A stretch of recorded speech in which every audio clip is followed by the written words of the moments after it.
নমস্কার, welcome to mathematical English. আমি গোবিন্দ বিশ্বাস আপনাদের সবাইকে আরও একবার আমার ইউটিউব চ্যানেলে স্বাগত জানাই। টেবিলের উপর নাচতে নাচতে মোমবাতি উল্টে ফেলে ডায়মন্ড যখন তার দীর্ঘদিনের পরিশ্রমের ফসল পুড়িয়ে ফেলল, তখন বিখ্যাত বিজ্ঞানী তার কুখ্যাত কুকুরটির উপর কোনো রকম শারীরিক নিগ্রহ না করে বরং আবেগমথিত হয়ে বলেছিলেন, Diamond, little do you know the mischief you have cost me. তুমি জানো না ডায়মন্ড, তুমি আমার কত বড় ক্ষতি করলে। সেখান থেকে সাময়িক বিপর্যয় কাটিয়ে উঠে 1 বছর ধরে কন্টিনিউয়াসলি পরিশ্রম করে রিকনস্ট্রাক্ট করেছিলেন হারিয়ে যাওয়া থিওরি। তিনি আর কেউ নন, স্যার আইজ্যাক নিউটন। যেটা বলতে চাইছি, সফলতা হলো দীর্ঘদিনের পরিশ্রমের ফল। অবিচল লক্ষ্যে অনবরত অধ্যাবসায়ের ভিতর দিয়ে একজন ছাত্র বা ছাত্রী অর্জন করতে পারে তার কাঙ্ক্ষিত ফল। আর ঠিক তখনই বলা যায়, the boy or the girl has been reading sincerely from the very beginning of the year to stand fast in the class।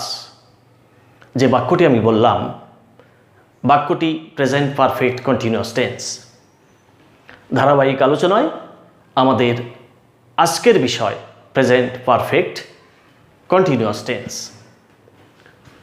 পুরা ঘটমান বর্তমান কাল, যেটাকে প্রেজেন্ট পারফেক্ট প্রোগ্রেসিভ টেন্সও বলা হয়ে থাকে। কাকে বলে present perfect continuous tense? The tense in which an action began at some time in the past and is still continuing up to the present is called present perfect continuous tense. অর্থাৎ অতীতে কোনো কাজ শুরু হয়ে এখনও চলছে এরকম বোঝালে প্রেজেন্ট পারফেক্ট কন্টিনিউয়াস টেন্স হয়। যেমন, সে 7 বছর ধরে সত্যের জন্য সংগ্রাম করে চলেছে। আমি সকাল থেকে তোমার জন্য অপেক্ষা করছি। I have been waiting for you since morning. ছেলেটি ইদানিং খুব ভালো ফুটবল খেলছে। চীন দীর্ঘদিন ধরে ভারতের সঙ্গে শয়তানি করে চলেছে, ইত্যাদি হলো প্রেজেন্ট পারফেক্ট কন্টিনিউয়াস টেন্সের উদাহরণ। Present perfect continuous tense is also a mixture of past and present. অর্থাৎ অতীতে শুরু হয়ে বর্তমানেও চলছে এরকম বোঝালে আমরা ব্যবহার করে থাকি প্রেজেন্ট পারফেক্ট কন্টিনিউয়াস টেন্স। আমরা গত এপিসোডে দেখেছিলাম প্রেজেন্ট পারফেক্ট টেন্সের ক্ষেত্রে কোনো কাজ অতীতে শুরু হয় কিন্তু বর্তমানকে স্পর্শ করে মাত্র, আর এই ক্ষেত্রে বর্তমানেও কাজটি চলতে থাকে। এটাই হলো প্রেজেন্ট পারফেক্ট এবং প্রেজেন্ট পারফেক্ট কন্টিনিউয়াস টেন্সের ডিফারেন্স। আমরা এবার দেখে নেব প্রেজেন্ট পারফেক্ট কন্টিনিউয়াস টেন্সের mathematical construction. Present perfect continuous tense equal to subject plus have been অথবা হ্যাজ বিন প্লাস ফাইনাইট ভার্বের সঙ্গে আইএনজি। সমস্ত কন্টিনিউয়াস টেন্সে ফাইনাইট ভার্বের সঙ্গে আইএনজি হয়, প্লাস অবজেক্ট প্লাস রেস্ট। এই ক্ষেত্রে নিশ্চিতভাবে হ্যাভ বিন অথবা হ্যাজ বিন এই দুটোকে বলা হয়ে থাকে অক্সিলিয়ারি ভার্ব। আমরা এখন সূত্রের সঙ্গে মিল করে দেখে নেব 2-1টি বাক্য। প্রথম বাক্য, সে দীর্ঘদিন ধরে ইংরেজি শিখছে। এটাকে ট্রান্সলেট করলে হবে হি এর পরে হ্যাজ বিন, শেখা লার্নিং হবে, লার্নিং কি শিখছে, ইংলিশ। দীর্ঘদিন ধরে ফর এ লং টাইম। আমরা একটু দেখে নিই, হি সাবজেক্ট, হ্যাজ বিনটাকে বলা হচ্ছে অক্সিলিয়ারি ভার্ব, লার্নিং ফাইনাইট ভার্বের সঙ্গে আইএনজি হলো, English object, for a long time আমরা বলছি রেস্ট। পরের বাক্য, সে দীর্ঘদিন ধরে ইংরেজি শিখছে। এই বাক্যটাকে যদি নেগেটিভ করা হয় সেই ক্ষেত্রে বাক্যটি হবে বাংলায়, সে দীর্ঘদিন ধরে ইংরেজি শিখছে না। আমরা এরকম বাক্য আগেও করেছি। আর নেগেটিভ হলে অক্সিলিয়ারি ভার্বের সঙ্গে নট বসাতে হয়, তখন আমরা এখানে দেখব হি অক্সিলিয়ারি ভার্ব হ্যাজ বিন, কিন্তু আমরা নটটাকে হ্যাজের পরেই বসিয়ে দেবো, হ্যাজ নট বিন, সেটা শুনতে ভালো লাগে। Learning English for a long time. নটটাকে জাস্ট অক্সিলিয়ারি ভার্ব হ্যাজের পরেই বসানো হলো, তাহলে বাক্যটি হলো he has not been learning English for a long time. পরের বাক্য, সে কি দীর্ঘদিন ধরে ইংরেজি শিখছে। এক নম্বর বাক্যটিকে ইন্টারোগেটিভ করলে তখন বাক্যটি হবে সে কি দীর্ঘদিন ধরে ইংরেজি শিখছে। সেই ক্ষেত্রে কী হবে, অক্সিলিয়ারি ভার্বটাকে আমরা সাবজেক্টের আগে লিখব। Has he been learning English for a long time.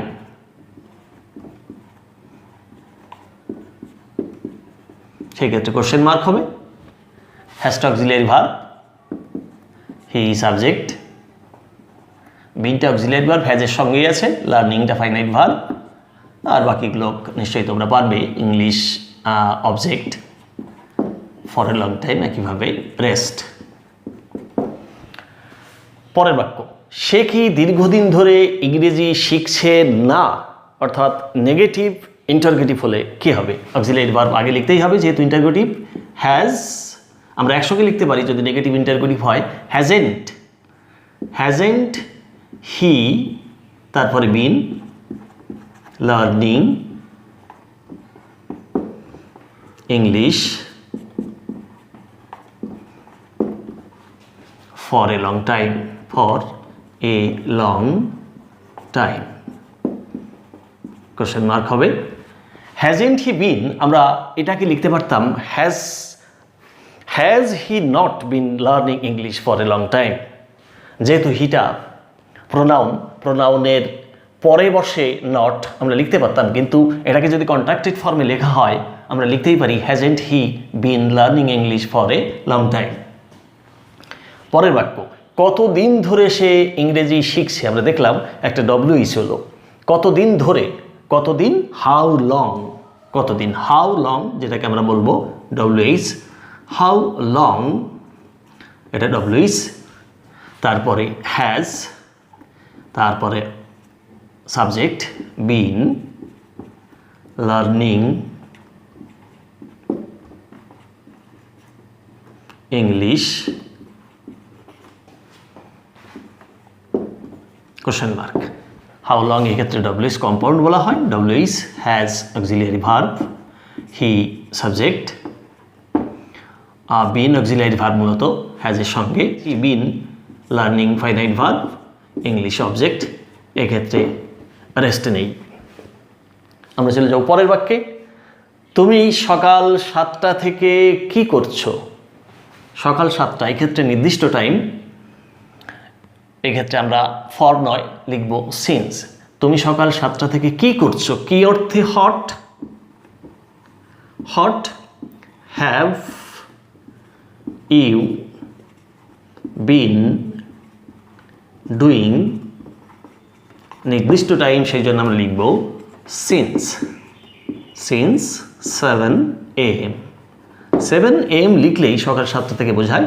আর যেহেতু ইন্টারোগেটিভ সেন্টেন্স এখানে কোশ্চেন মার্ক হবে, তাহলে কি হলো, হট হলো WH word, have auxiliary verb, you subject, বিনটা হ্যাভের সঙ্গেই আছে, ডুইং ফাইনাইট ভার্বের সঙ্গে আইএনজি, সিন্স 7 AM এটাকে আমরা বলছি রেস্ট। তাহলে এই ক্ষেত্রে যে বিষয়টি মনে রাখার বিষয় সেটা হলো ফর পিরিয়ড অফ টাইম। আমরা আগের দিন আলোচনা করেছিলাম যেখানে সময়ের ব্যাপ্তি বোঝায় সেখানে আমরা ব্যবহার করব ফর, আর যেখানে পয়েন্ট অফ টাইম নির্দিষ্ট সময় একেবারে নির্দিষ্ট করে বলা হলো, যেমন এই বাক্যে বলা হলো তুমি সকাল 7টা থেকে, সকাল থেকে নয় 7টা থেকে নির্দিষ্ট করে বলা হলে সেই ক্ষেত্রে আমরা লিখতে পারি সিন্স বা ফ্রম। যেমন what have you been doing since 7 AM, অথবা লিখতে পারতাম ফ্রম 7 AM। গতদিন বলেছিলাম ফ্রমটা যে কোনো টেন্সে ব্যবহার করা যেতে পারে, সিন্স ব্যবহৃত হয় পারফেক্ট টেন্স এবং পাস্ট ইনডেফিনিট টেন্সের ক্ষেত্রে। এবার আমরা চলে যাব পরের segment. Present perfect continuous tense ব্যবহারের ক্ষেত্রটি খুব বেশি বড় নয়। আমরা দেখে নেব কোথায় ব্যবহৃত হয় present perfect continuous tense. Where to use present perfect continuous tense. Number 1, an action has been going on throughout a period of time. দীর্ঘ সময় ব্যাপী, দীর্ঘ সময় ধরে চলছে এরকম বোঝাতে ব্যবহৃত হয় প্রেজেন্ট পারফেক্ট কন্টিনিউয়াস টেন্স। যেমন she has been singing for 2 hours. সে 2 ঘন্টা ধরে গান গাইছে, 2 ঘন্টা ব্যাপী, এরকম ক্ষেত্রে ব্যবহৃত হয় ফর। আর একটি বাক্য, I have been teaching English in this school for 15 years. আমি 15 বছর ধরে এই স্কুলে ইংরেজি পড়াচ্ছি ফর 15 years, ব্যাপিয়া। Next number 2, an action has been going on from a point of time.